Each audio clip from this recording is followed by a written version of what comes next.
குருவடிகளே சரணம். Hello friends and viewers, எல்லாருக்கும் வணக்கம். திருப்பாவை பாடல் 15. எல்லே இளங்கிளியே இன்னும் உறங்குதியோ, சில்லென்றலையேன் மின் நங்கை மீர் போதருகின்றேன், வல்லை உன் கட்டுரைகள் பண்டே உன் வாயறிதும் வல்லீர்கள் நீங்களே நானேதான் ஆயிடுக, ஒல்லை நீ போதாய் உனக்கென்ன வேறுடையை, எல்லாரும் போந்தாரோ போந்தார் போந்தென்னிக் வல்லானை கொன்றானை மாற்றாரை மாற்றழிக்க வல்லானை மாயனை பாடேலோர் எம்பாவாய். துயில் எழுப்ப வந்த பெண்கள், ஏனடி இளமையான கிளி போன்ற பெண்ணே இன்னுமா உறங்குகிறாய்? துயில் எழாத பெண்களே, சில்லென்று கடுமையான சொற்களை கூறி எழுப்பாதீர்கள், இதோ புறப்பட்டு விட்டேன். எழுப்ப வந்த பெண்கள், வாய்ப்பேச்சில் வலிமையுடையவள் நீ உண்மையே பேசுவாய் என்பதை நாங்கள் முன்பே அறிவோம். துயில் நீங்கி எழாத பெண், நீங்கள்தான் வாய்ப்பேச்சில் வலிமை உள்ளவர்கள். நீங்கள் கூறுவது போல நான் தான் பேச்சில் வலிமையுடையவள் என்றாலும் அப்படியே ஆகிவிட்டு போகிறேன். துயில் எழுப்ப வந்த பெண்கள், எங்களிடம் உனக்கு என்ன மன வேறுபாடு? சீக்கிரம் வா. துயில் எழாத பெண், எல்லோரும் வந்து விட்டார்களா? எழுப்ப வந்த பெண்கள், வந்தவர்களே நீயே வந்து எண்ணி பார்த்துக்கொள். வலிமையான குவாலாலய பீடம் என்னும் யானையை கொன்றவன் கண்ணன். தீயவர்களை அழிக்கக்கூடிய ஆற்றல் பெற்றவன் அவன். மாய செயல்கள் செய்பவன் அவனை நினைத்து பாடி பாவை நோன்பு நோற்க விரைந்து வருவாயாக.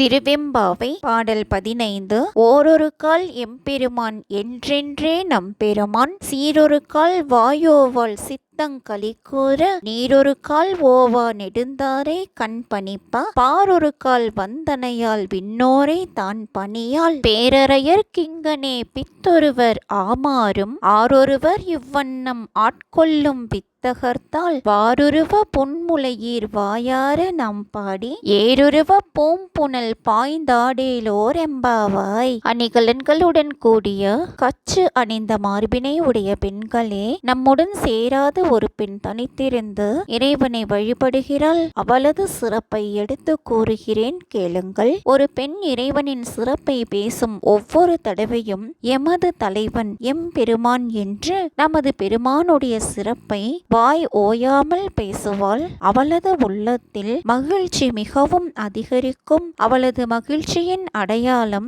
எப்போது பார்த்தாலும் அவளது கண்களில் இருந்து ஓயாமல் கண்ணீர் பெருக்கெடுத்து தாரை தாரையாக வழியும். கண்கள் கண்ணீர் குளங்களாக ஆகிவிடும். தரையில் பலமுறை விழுந்து வணங்குவாள். தேவர்களை வணங்க மாட்டாள். அரசர்க்கு எல்லாம் அரசராக இருப்பவரின் மேல் இவ்வளவு பித்து பிடித்து அலையும் இந்த பெண்ணை ஆட்கொள்ளும் வித்தகர் யாரோ அவருடைய திருவடிகளை நாம் பாடுவோம். பூக்கள் நிறைந்த பொய்கையில் பாய்ந்து நீராடுவோம். பெண்களின் கூட்டத்துடன் சேராமல் தனித்தன்மையுடன் இறைவன் மேல் பக்தி செய்யும் ஒரு பெண்ணை எடுத்துக்காட்டாக காட்டி பெண்களின் கூட்டத்திற்கு தலைமை தாங்கி நிற்கும் ஒரு பெண் கூறியது போல இந்த பாடல் அமைந்துள்ளது. மற்ற பெண்களும் அவளை போல இறைவன் மேல் அன்பு செய்ய வேண்டும் என்பது இந்த பாடலின் கருத்து.